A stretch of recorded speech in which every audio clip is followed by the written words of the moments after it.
Welcome to Industry Insights. Today I'm talking to Felix Amiri, who is, amongst many other things, founder of the Amiri Food Industry Support Service. Hi everyone and welcome to today's episode of Industry Insights. Today my guest is Felix Amiri and I'm very happy to welcome him to this episode. So, hi Felix, would you please introduce yourself to the audience? Yes, good morning, good afternoon, Stephanie, and anyone else who's listening from anywhere. Felix Amiri, I've been in the industry for a long time and too long to state now because I will give away my age. But I think you probably can already see that. I have been in the industry for a number of years, worked through the system right from the production floor to corporate management for fast food chain and then delve into a bit about pet food, not just human food as well. And for several years now, I've been consulting, providing technical consulting services to clients. And then recently, since 2011, I started into this educational field. And in 2015 was when I actually joined Conestoga College, and I teach Canadian and international food laws and regulations, and some of the other food safety and quality assurance courses, such as just typical food safety, quality assurance management, manufacturing principles, good agricultural practices, any of those courses that are thrown at me, I would say. But the major focus is food laws and regulations, my major focus. So that's an area. And but recently I've also expanded into a personal, I would say, goal for myself is to see, or objective is to see that I could transfer my experience, my knowledge, and what I've learned through the years to others who are in the industry, managing the industry again, from a perspective that we're seeing all of these issues happening. And I see a lot of disconnect in current management systems, even the messaging that goes out. There's a lot of disconnect from what we know theoretically and what we apply practically and what we're getting as results. Exactly. And as we know now, the results are not very flowery. You might tell all the recalls around the world, the results are not good, but we have a lot of principles shared, a lot of learning, a lot of education. But what is the disconnect? So in terms of educating the industry, I'm looking for that disconnect. And I think I found it. We'll discuss it a bit later. Point of disconnect that I think by virtue of my new objective to educate the industry, I'll be able to pass that message on and spread it through the industry. Wonderful. Yeah, you have a huge experience and huge background that we can all benefit from hearing you share that with us. And so today we really want to approach the new generation that enters the workforce regards to food safety. And we would like to talk today about your expectation or what you're trying to teach your students so that they will become valuable members of that workforce and help us protect consumers and help us have high quality and safety when it comes to food, no matter human food or pet food, because there is really not such a big difference. We want to make sure quality is high and food is safe. So how do you approach that when talking to your students, or is there a specific point that you focus on when you teach your students? I'll try to narrow it down to a few points that I focus on, because I focus on a number of points. First of all, their goals or expectations from the college. We focus on that, what the point of that is. And of course, the whole idea, as you know, as students, the main focus initially will be get passing grades and graduate. But I do take them through that to what the real life is. It just happens that our college has this mantra that what we do here, that is at the college, matters out there. And so that is an area of focus that I say, look, is beyond just completing this course, graduating, but we are also immediately thinking about what happens out there. And you mentioned a point about new generation. I think with respect to the industry, and I approach that from my teaching as well, the new generation, my goal or aspiration for them is that they don't get back into the slot, the groove, the rut that industry is right now. And I try to, as much as possible, reveal what our rut is, because we need to get the industry to the point of assessing what we're doing, whether we're successful or not. And of course, we have to define success, because it could mean different things to different people. But from the perspective of the food industry, the point that I make to my students, as well as any industry conversations that I have, is that we have to always be sure of the efficacy of what we're doing, whatever we're doing, providing the desirable results. Because I also differentiate that term with my students and anyone I'm having conversations with, or when I'm posting. There is the idea, and it's not wrong, but is the way the industry has, I would say, the mindset of the industry. A lot of people in the industry, maybe not everyone, clearly I'm not, but the mindset is we have to identify desired results and work towards achieving them. So we're talking about the results that we desire. But I differentiate that, because the results we desire may not be the desirable results. And I give you an example.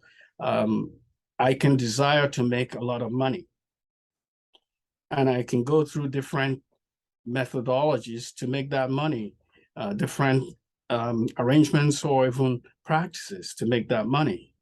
Those practices, as you and I know, things like food fraud, the goal, the desired result is to make money. But we know that food fraud is not desirable. Yeah.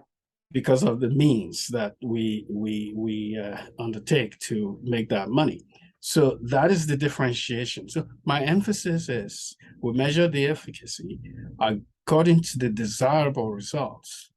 And what are those desirable results? We have to define them and understand them. So I take my students through and the industry through that. Say the desirable results is really what we see every day.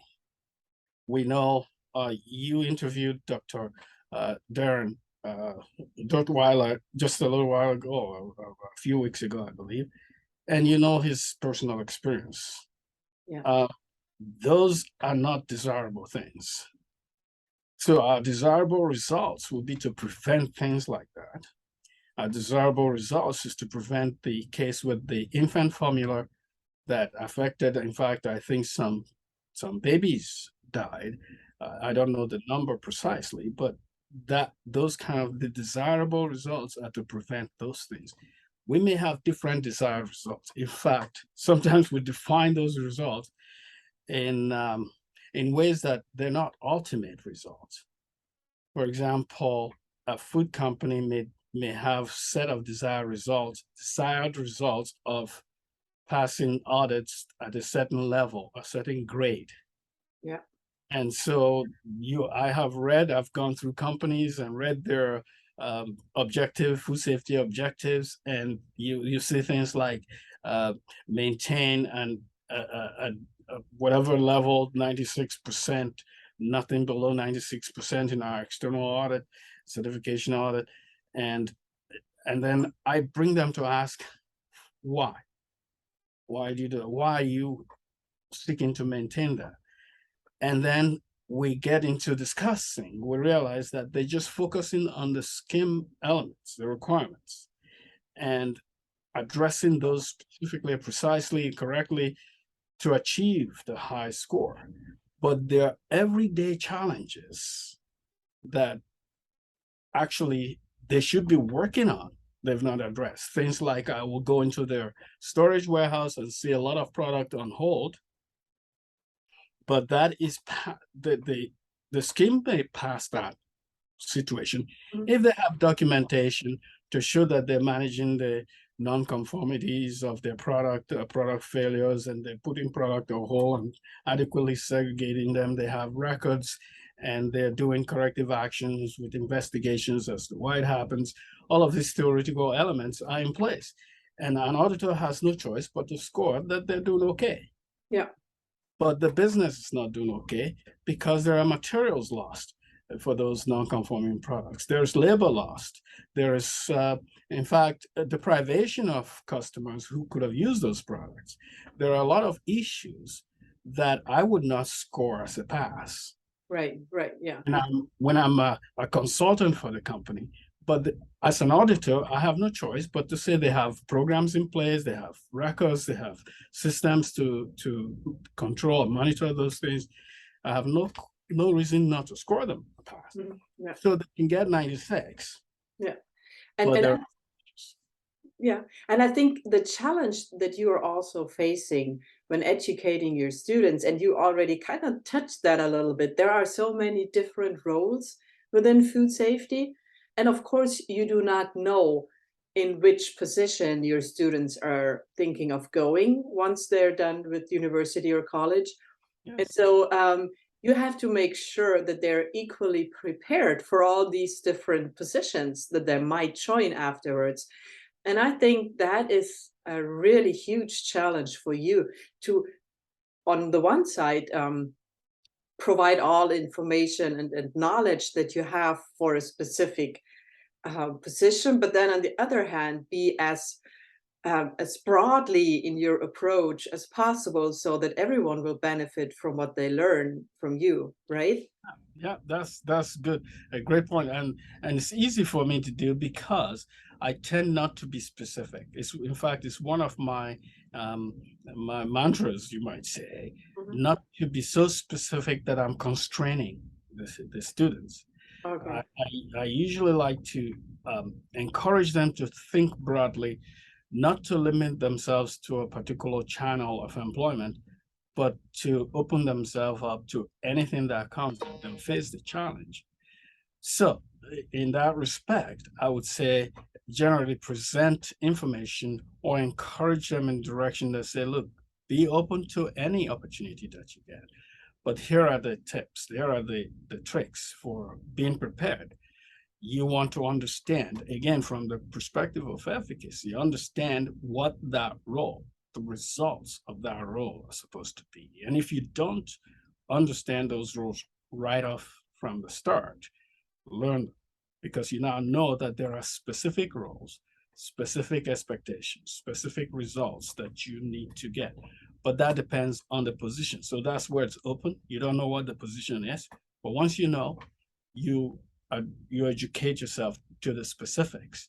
And through teamwork, even through the team meetings that you have, technical or top management or board members meetings that you have, those provide the opportunities that you may not be able to identify right now, but in the future, as soon as you're exposed in those environments, you will know that those, you should know in general, with the general understanding that those provide opportunities, so you don't miss the opportunities to have the team or the members of the group identify what the goals are. And you have to be clear. Now, from the perspective of focusing on the desirable, then you are able to contribute that element to the group discussions to say, look, that is a good goal. The objective is to make profit, expand our profit margin. But why are we expanding our profit margin? I'm just using this as an example. To bring it back, distill it down to the essentials. And you need to get to those in order to properly define your goals. And once you define the goals, describe the goals, then you can set out the objectives. And this is the way I present to students, and even when I'm having conversations in industry, that the goals and the objectives are good. They're set, they're landmarks that you want to achieve. But you need to have a process for achieving them. And that process I call your mission. And a lot of companies write mission statements that they post on the wall, but there is not as far as I've had conversations, there is not that understanding that a mission is actually active. They are the steps that you take, and you have to define those steps to progress from one stage to another. I presented in the form of a military mission. Their goal is to win battles, and they will build bridges. They'll set their mobility systems, their communication systems. Those are all approached with a single mission in mind, but there are objectives, separate objectives, but with that mission in mind to win the battles and eventually win the war. Hopefully, that's what most groups do, which is, in our case, it's not different. We are fighting battles against the different contaminants of food, not just microorganisms. Right. They are our enemies. And if, again, these are all principles that I share with my students and anyone. We have to identify the goals, but we also have to identify the enemies. Yeah. Because otherwise we'll have friendly fire. We'll be infighting with each other when our enemies are actually defeating us. Like we're having in the case of the food industry, a lot of companies have been defeated by microorganisms and different contaminants in food. So these are the general principles that I put forward to my students and encourage them to think broadly. The phrase "think outside the box" is common, but I think Carl C.J. Eunice, has and others, of course, have introduced me to this idea of systems thinking. When you're thinking, it's not just a particular focus, but you want to think broadly. Yeah. But the systems, and if we're talking about future employment in the industry, there's a whole system, as you mentioned there, Stephanie, of different departments, different functions. That whole system, where do you fit in the system? You need to start to think that way, and what can you contribute to those systems? So there are systems thinking suggestions, or at least encouragement, that I give to my students as well, not to just focus on a particular thing. And that was when I started, I mentioned the fact that the industry seems to be in a rut where everybody's brought into the groove and we all follow that groove. And I don't want the new generation being drawn into those grooves, but give them the broad scope of thinking, the systems thinking approach and encouragement, so that they can face their challenges that will come to them. They'll be different. In fact, I have also made the statement to my students and to anyone whom I've had conversation, or to some people with whom I've had conversation, that we can follow rules, regulations, the law which I teach, and they are set rules. They are set by people. We can follow scheme requirements for certification in the food industry, for food safety and quality assurance. We can follow suggestions from science, from technology, that these are all human derived. They come from human beings. And so you can expect that they're no set is complete. If you don't have systems thinking, you will not be able to bring all of those things into focus, or at least into view, so you can address different issues. You need to adopt that systems thinking approach with the goal of measuring results that you desire, the desirable results. So there's a lot of complex thinking, but breaking those down, you take each point. For my students, I'll start with the point of, you're here to graduate from this course. And there are two ways you can approach that. You can approach it from the set rules of what you must do to pass, or you can approach it from the principles perspective, the principles of the course and what it's for, the principles, those systematically thinking about your own interests and focus and capabilities, putting all of those together so that you can come up with your own strategy for how you're going to use the learning, what you learn from this course, to help, and not just yourself, to help society. Right. So it matters out there what you do. So we'll go through the quizzes, the exams, the assignments, the projects. Those are specific objectives, but you always have to have in mind why we're doing that, so that you acquire the knowledge and skill Mhm. but to perform out there, which is the next step of understanding. And then why do you have to perform out there? The next step is to achieve desirable results. And why do we need those desirable results? Of course, the connection is obvious, for the benefit of society. Yeah.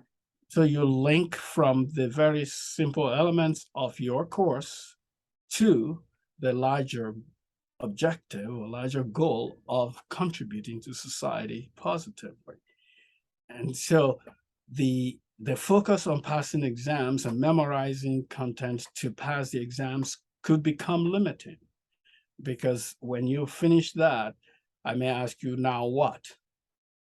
Mhm. And if you don't make the connections to actually linking through those stages, you'll be stuck at the now what? I've passed this course. Now what? Well, seek employment. Why?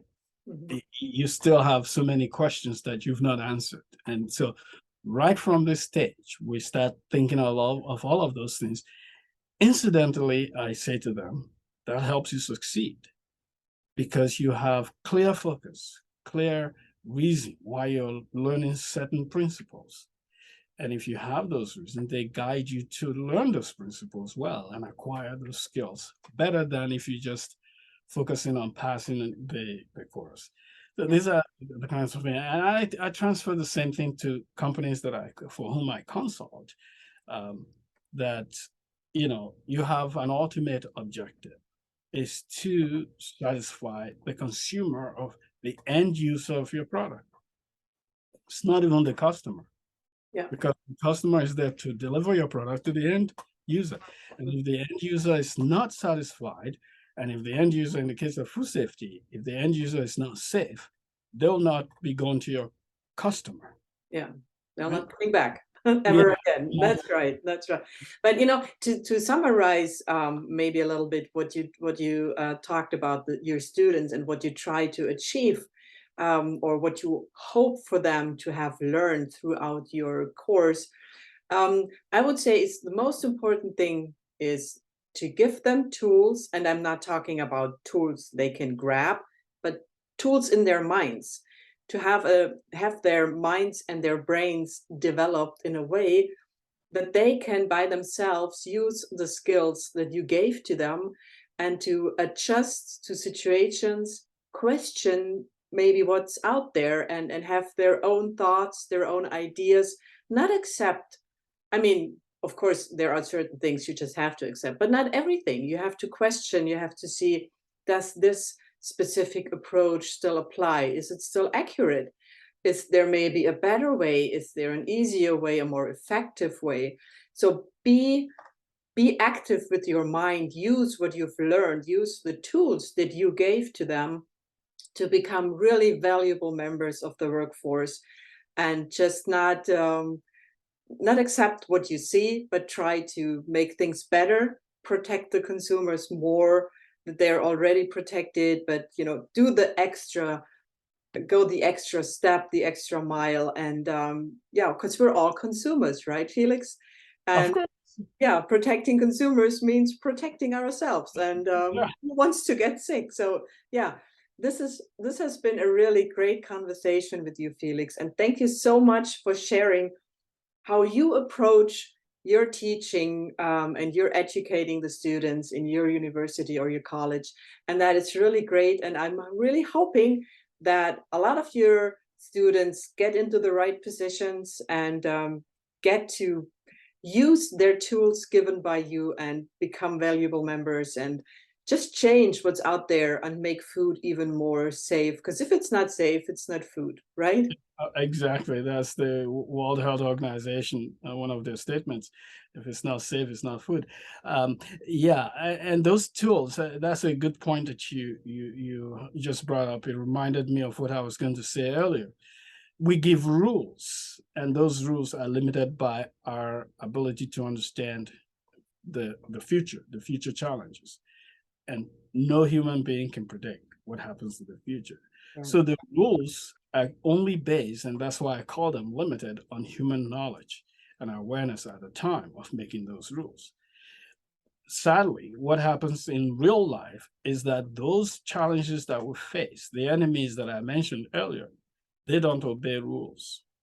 So you have to have tools that have a broader scope of application, that you're able to, I mean, face any challenge at any time um, that comes up with that you're faced at the time, to be able to address and interact with the situation such where you come up on top in terms of your success.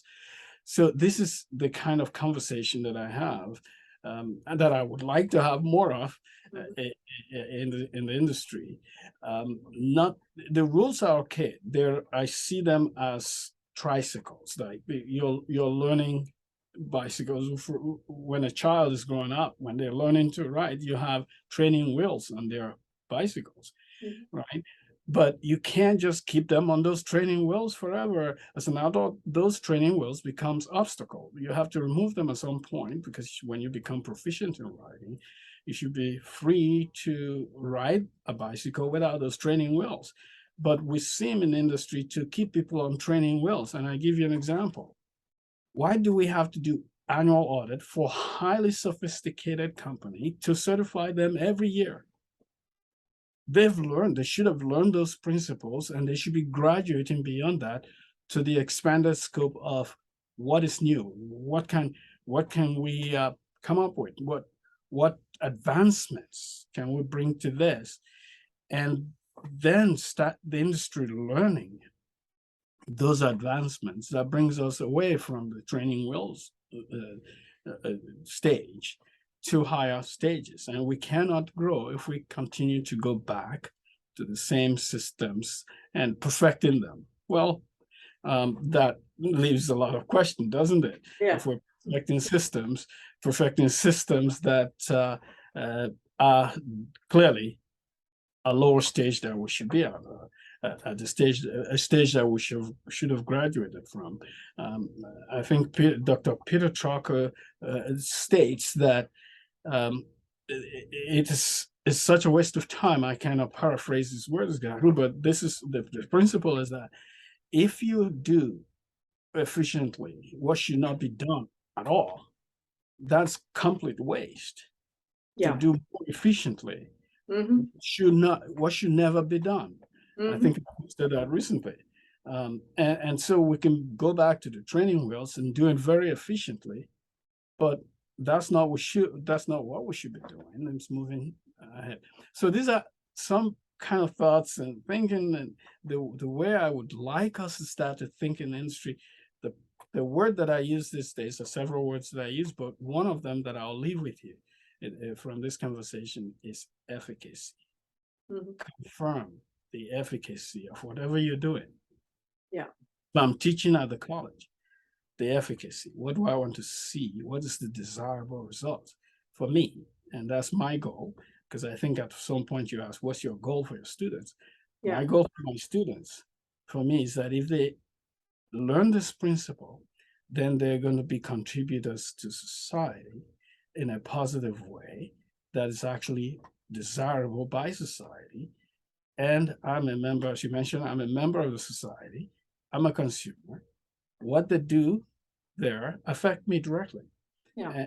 And so my goal is to see that I can, as much as I can contribute to their way of thinking, contribute that so that I can begin to see the efficacy of their work out there. And it's easy for us to measure these days. The companies they work for, I can easily ask the question, how many recalls have you had in the past 5 years? I want to hear the answer, none. And then I can scale it back down to what I started with. How many products do you put on hold because of either quality failure or food safety failure? Have you seen an actual result of decreasing that amount of product on hold? If I would like to hear yes, because that translates to not selling that product in society, which affects me. Yeah. So these are my goals, and I hope they're realistic, but the word is efficacy. What you're doing, is it producing the desirable result? And you need to have systems in place measurement systems to confirm that. Mhm. Without that, you are really just you're just working, you're just busy, but Yeah. achieving nothing. Yeah, that's right. And I couldn't have said it any better, and I couldn't have found a better way to unfortunately end this interview because the time is up. And I'm so glad that you took the time to share your knowledge with us. And yeah, I think it's such an important job that you're doing. And from what I hear you say, you're doing a great job. Maybe I'll talk to one of your students to get Yeah, confirmation. No, I'm just kidding. I Um, can recommend some to you, but you won't. Yeah. In fact, I was just having a conversation with a student today. That yesterday they're moving to another job, and again they let me know, and we were just having conversation, encouraging them to do a good job where they go. that's great. That is wonderful. So thank you very much, Felix, for talking to me, for sharing that and taking the time. And yeah, maybe and hopefully we can talk again soon and Yeah, do let's do it another. again. Yes, absolutely. Thank you Yeah, so much. Have a great day, Felix. and you as well, Stephanie. Thank you Thank for you. the opportunity. This has been today's episode of Industry Insights. My guest, Felix Amiri. Thanks for your attention and see you again soon. Bye.